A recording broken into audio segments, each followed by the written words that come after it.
बिस्मिल्लाहिर्रहमानिर्रहीम। Welcome to lecture number 14 of operating systems. इस lecture में हम शेड्यूलिंग क्राइटेरिया देखेंगे, बेसिक कॉन्सेप्ट देखेंगे, कुछ मल्टी प्रोग्रामिंग के और preemptive and pre non preemptive algorithms का कॉन्सेप्ट देखेंगे और एक एल्गोरिदम देखेंगे। इन सब एल्गोरिदम में से first come first serve scheduling algorithm, और बाकी फर्दर एल्गोरिदम्स को हम अपकमिंग लेक्चर्स में डिस्कस करेंगे।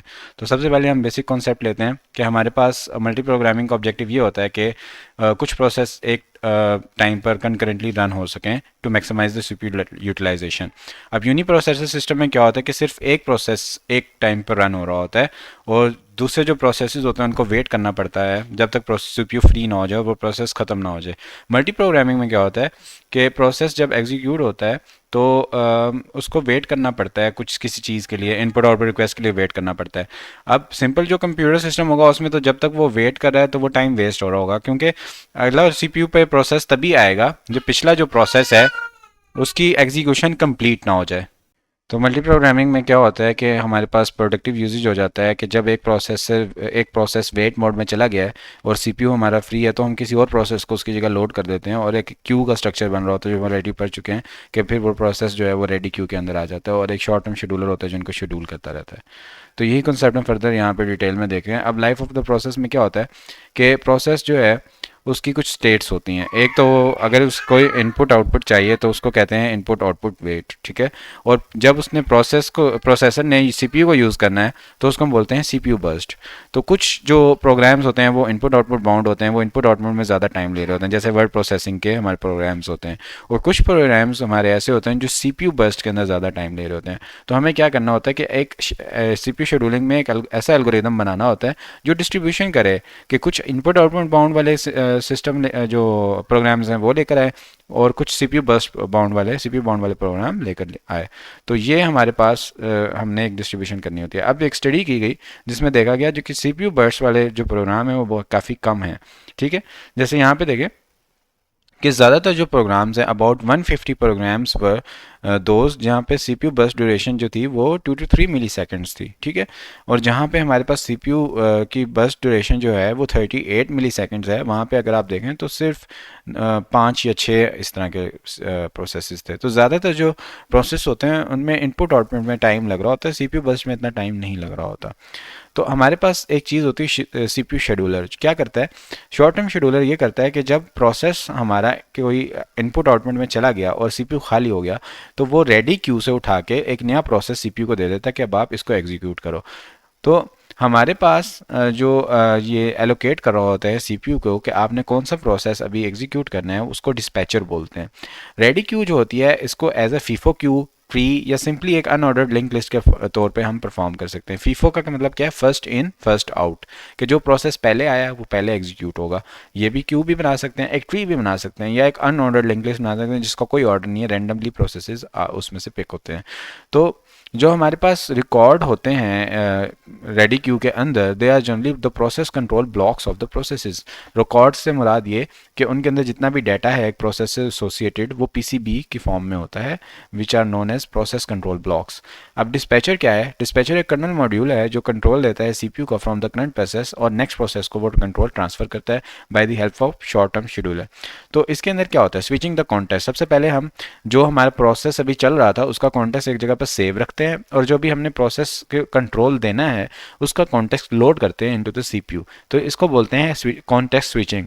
फिर होता है switching to the user mode. अब ऐसा भी तो हो सकता है जो नया प्रोसेस आ रहा है वो यूजर जनरेटेड प्रोसेस है, तो हम पहले से कर्नल मोड में हो और वो प्रोसेस आगे कर्नल मोड सेस करने लग जाए तो हम क्या करते हैं, डिस्पैचर को जो होता है वो क्या करता है, यूज़र मोड में स्विच कर देता है। फिर proper location in the user program to start the program, उस जगह पे जाता है। जैसे फॉर एग्जांपल हम कहते हैं कि फ़लाँ फाइल के अंदर लाइन नंबर 20 से इस प्रोसेस ने कोड एग्जीक्यूट करना है, तो उस प्रॉपर लोकेशन पे जाना यूज़र प्रोग्राम के अंदर और प्रोग्राम को वहाँ से रिस्टार्ट करना या स्टार्ट करना, ये भी डिस्पैचर का काम होता है।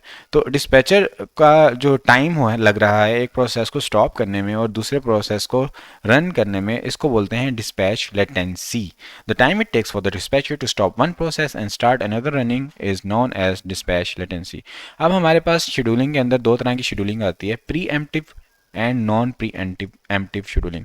इससे पहले कि मैं ये बताऊं कि बुक में क्या लिखा है, इसके नाम से जो मुझे समझ आती है वो ये है कि प्री एम्प्टिव ये होता है कि जो एम्प्टी कर देता है पहले CPU और किसी और को दे देता है।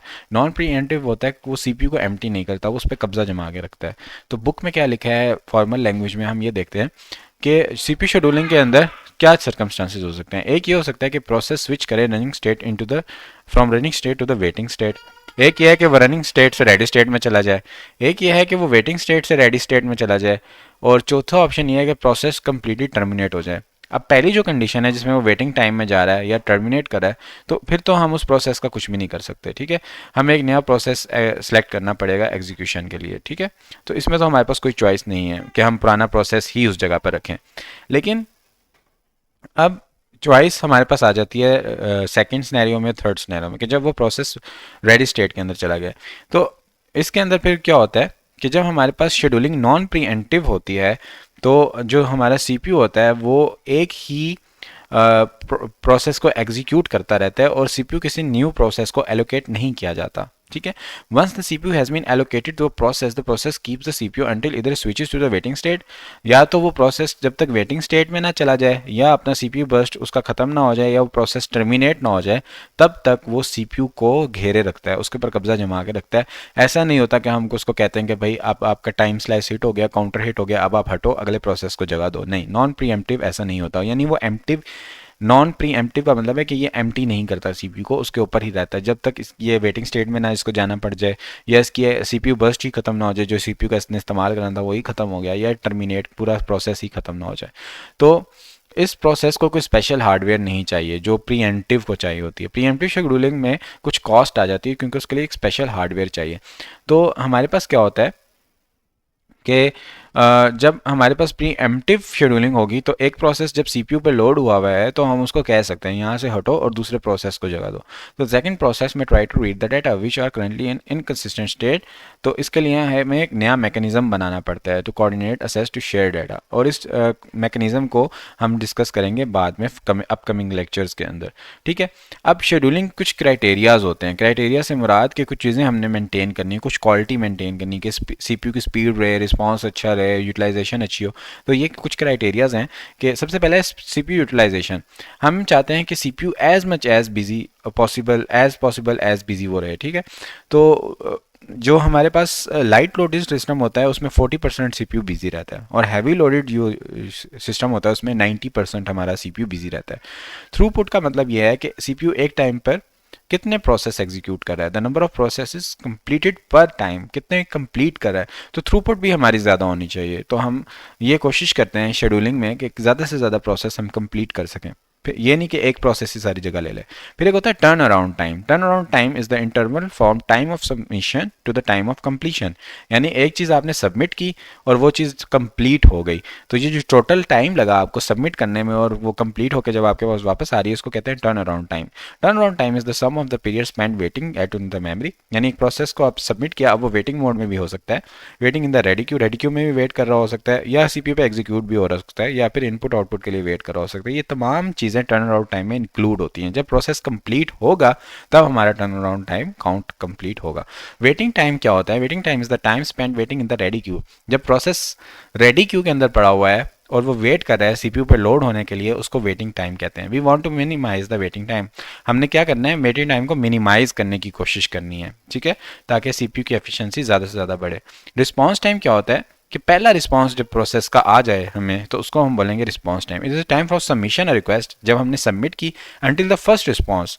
जरूरी नहीं है प्रोसेस कंप्लीट हो, लेकिन बस वो स्टार्ट रिस्पॉन्डिंग कर दे, पहला रिस्पांस उसका आ जाए तो इसको बोलेंगे रिस्पांस टाइम, और ये भी मिनिमाइज्ड होना चाहिए। तो अब आपने ये चीज़ इसमें याद करनी है कि कौन सी चीज़ मैक्सिमाइज्ड होनी चाहिए, कौन सी चीज़ मिनिमाइज्ड होनी चाहिए।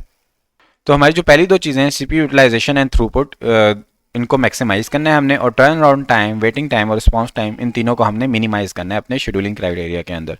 अब हमारे पास कुछ शेड्यूलिंग एल्गोरिदम्स होते हैं जिनमें से कुछ प्रीएम्प्टिव हैं, कुछ नॉन प्रीएम्प्टिव हैं।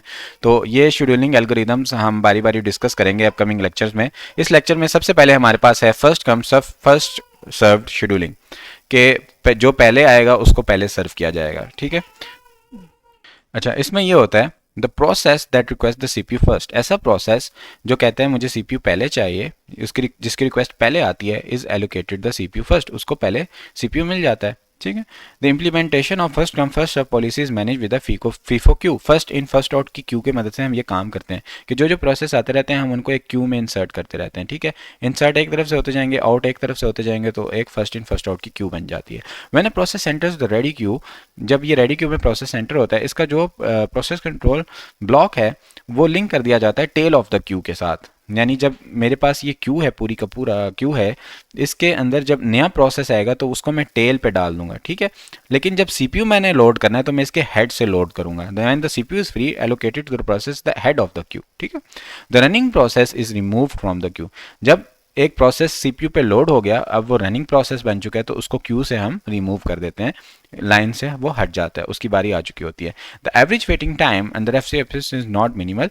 एफएस के अंदर जो पॉलिसी के अंदर जो टाइम है, वेटिंग टाइम, वो कम नहीं है, क्योंकि एक प्रोसेस जब सीपीयू पे चढ़ जाता है तो वो अगले को नहीं आने देता। ठीक है, ये non pre emptive scheduling algorithm है। ये आपने याद रखना है कि कौन सा एल्गोरिदम प्री एम्प्टिव है और कौन सा नॉन प्री एम्प्टिव है। तो फर्स्ट कम फर्स्ट सर्व में ये होगा, जो पहले आएगा पहले पाएगा वही बस अपना काम मुकम्मल करेगा, किसी और को वो जगह नहीं देगा जब तक वो मुकम्मल ना हो जाए। ठीक है, अब हम एक एग्जांपल लेते हैं कि हमारे पास एक प्रोसेस है P1 जिसका बर्स्ट टाइम है 24, यानी 24 कोई भी यूनिट हो सकता है, सेकंड्स, मिली सेकंड्स, 24 मिली सेकंड्स के लिए उसने फॉर एग्जांपल सीपीयू को इस्तेमाल करना है। P2 हमारे पास है 3 एंड P3 है 3। ठीक है, अब इनके हम एक चार्ट बनाते हैं। गैंट चार्ट क्या होता है कि जो मतलब शेड्यूलिंग चार्ट होता है, उसमें अगर हम देखें तो जो P1 है वो 24 टाइम लेता है, 24 मिली सेकेंड्स लेता है एग्जीक्यूट होने में।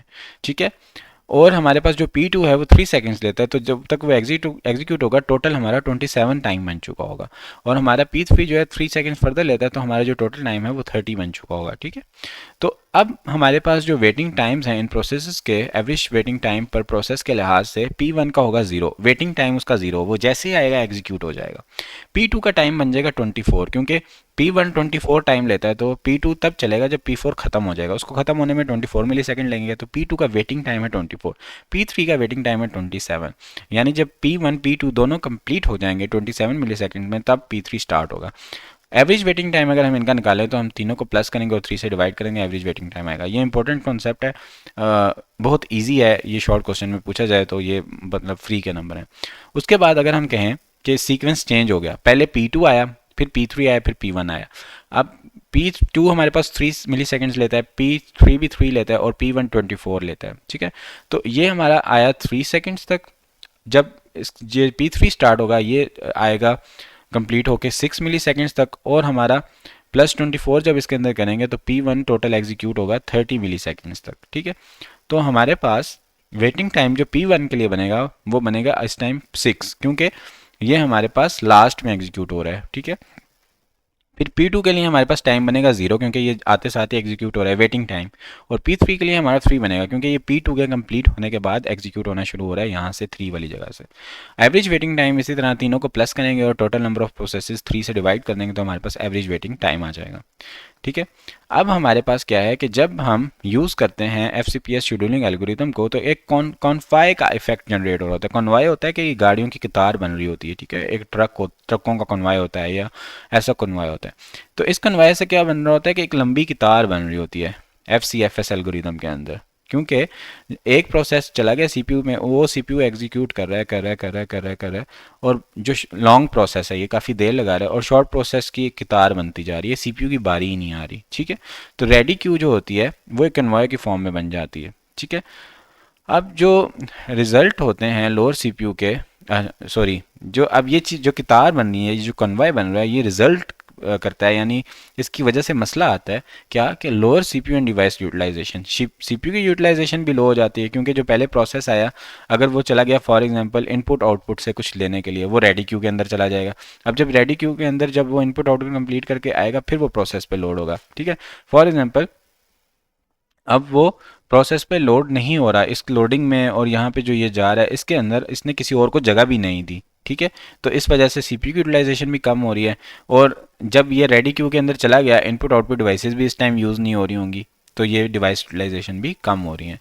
तो अच्छा ये होता है कि हमारा प्रीएम्प्टिव किस्म का एक एल्गोरिदम हो जिसके अंदर एक प्रोसेस लोड हुआ है, जब वो इनपुट आउटपुट के लिए जाए तो अगला लोड हो जाए, वो इस सीपीयू की यूटिलाइजेशन कर ले।